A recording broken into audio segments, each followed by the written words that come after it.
one. Hey, congratulations on your new film, Love and Work. Thank you. Thank you. Thank you. More of a congratulations is being showcased at Slamdance this year, and I'm assuming that's where you guys are at right now. So how's it going, and how do you feel about the being showcased at one of the most prestigious film festivals in the world? I feel good. Yeah, it's total fun, just mingling of amazing artists from all over the world. We're seeing so many kooky, cool, inspiring projects, and just being in like a total, summer camp of amazing filmmakers. It's like a total dream. Yeah, I'm in Texas right now. I'm bummed that I can't be there, but I'm 7.5 months pregnant, so it's a little much to be in the mountains. Oh, that's too bad. Well, let's ask the obligatory question first. Where the original idea came from for Love and Work? The idea came first from this space where the shoe factory takes place. It's in Corsicana, Texas, and it's this amazing, I think it's this amazingly beautiful 100-year-old building that was owned at the time that I saw it by this really great residency in Corsicana called 100 West. And it's a space that they acquired to provide to artists as a studio space, as an exhibition space. And I had done a residency there in 2016. And in 2021, I think, when I visited them and they showed me this new space, they said, if you have any ideas for things to do here, let us know. And I immediately started having an idea of some sort of factory taking place in this space from like the 1920s. It felt like I could see an assembly line of people making boots for the war effort or something. So then I drove from Corsicana down to Austin, and I saw Stephanie where she lives, and I told her about this space that I just saw. Stephanie and I had made a movie prior called Youngstown, and on that movie we also wrote it together. And so she's just one of my favorite collaborators. So I started to tell her about this amazing space, and through that conversation we arrived at this idea of a factory that doesn't make anything, and of a world where it's illegal to have a job.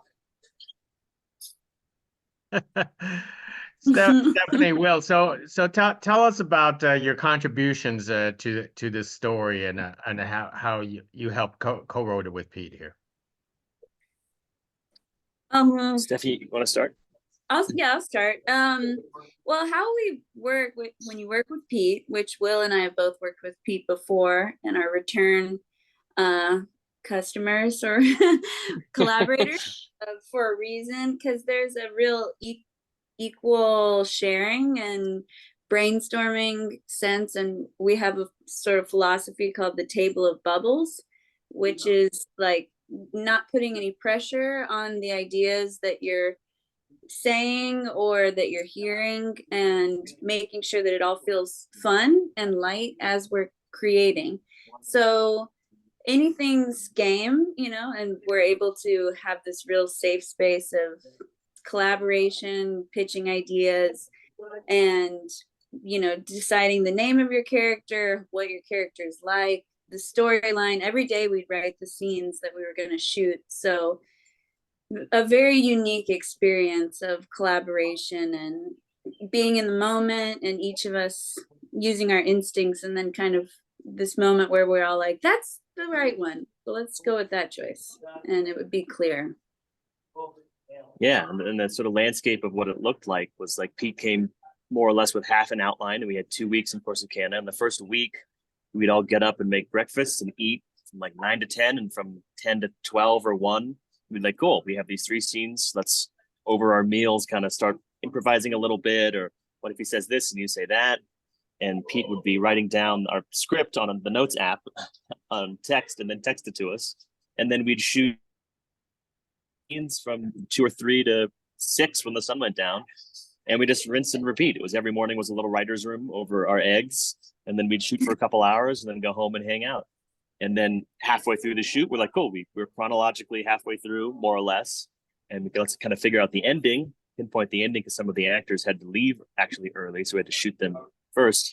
And then from there, kind of had the rest of the runway to kind of figure out. But it really was like right in the morning, shoot in the evening. And that's the way that the two projects I've worked with Pete on have been. This sounds like a unusual collaboration technique of making a film.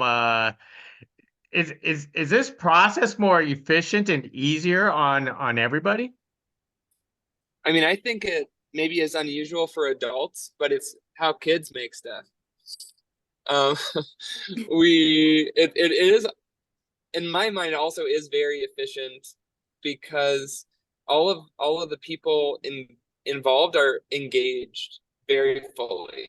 And it just means, I don't know, it means we're like alive in creation the whole time. So like maybe I mean, I don't even care if the filmmaking's efficient. Like the life living is very efficient. It's like every moment of those 2 weeks just feels so alive and feels so full. That I feel like that, and I do feel like that does come through in the film that we then create. But we don't really care if it does. We just, are in it, and then we watch later that it does. Will, Stephanie, tell us, have you both worked with each other before, and tell us about developing the chemistry, working relationship on this film? Mm-hmm. We hadn't acted together before, although although I did some voices for Pete's film Youngstown, which Stephanie's the star of, his first kind of film in this style of making movies. And then Stephanie I met briefly at South by Southwest, I think, right a couple months before shooting. And then once we got there, it was like that's the other cool thing about making movies this way. We're all living in the same house. We're making the meals together. We're walking around. We're just like getting to know each other, spending 24/7 together, which is can be 80% of like a rehearsal process. It's just like getting comfortable with each other.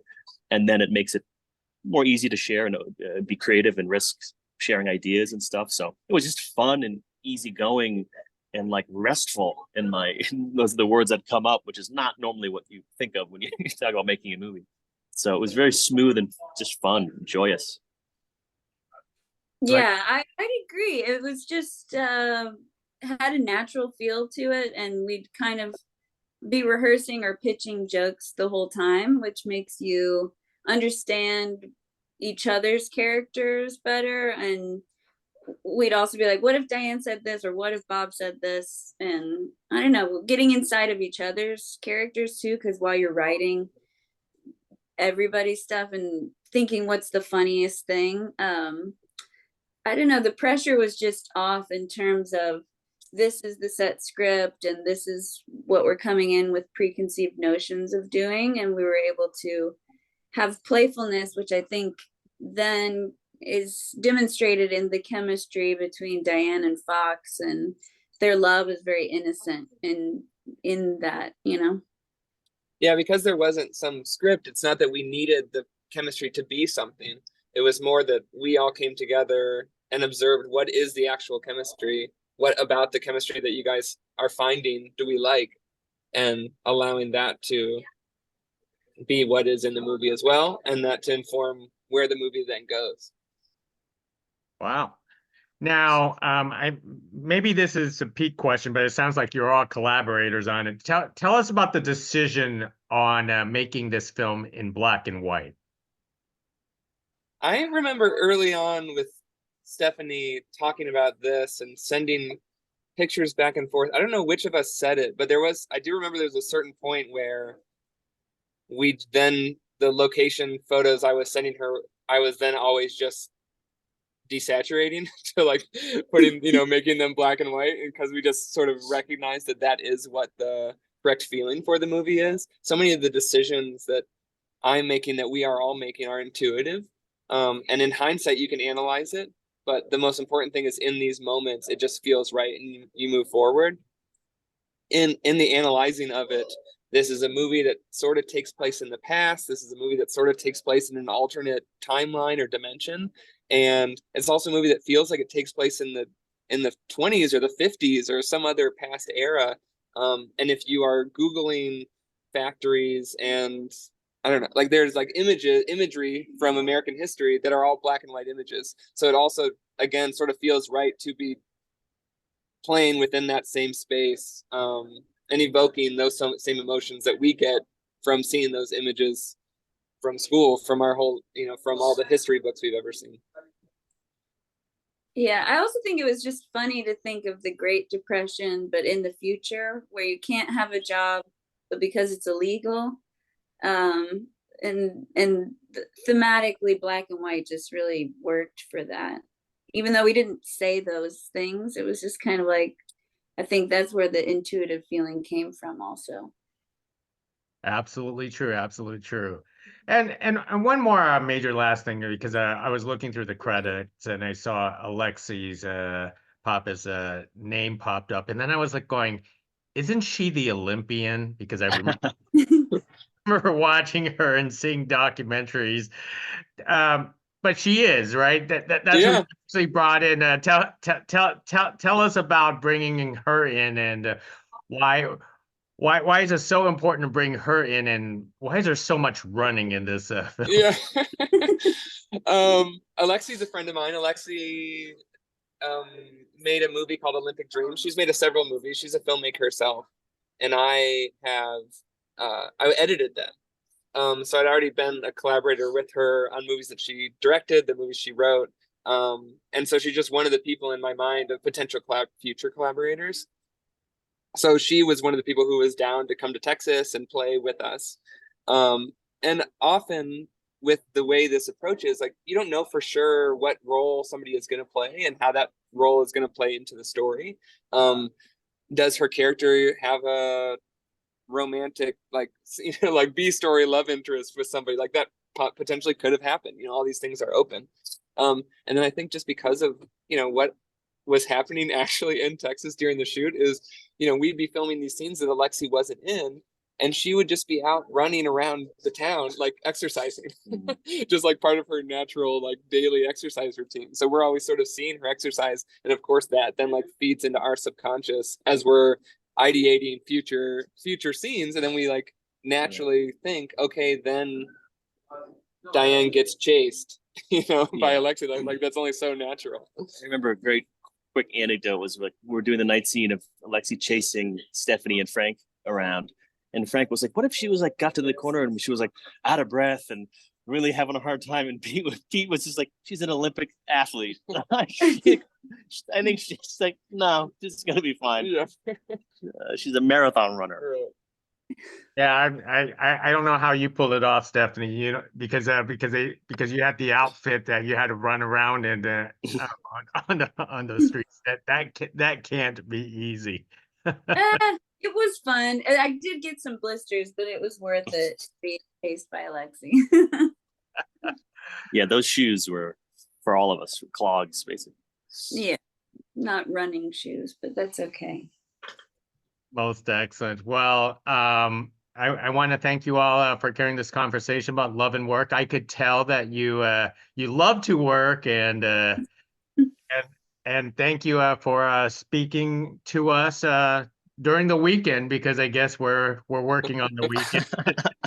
Yeah, we got to be careful. Yeah, this is close to work. I'm not sure if we should be doing this. Right. That's right. So, Stephanie, Will, thank you very much for carrying this conversation, and hopefully we get to talk to you next time on a future project. Thank you so much. Thank you.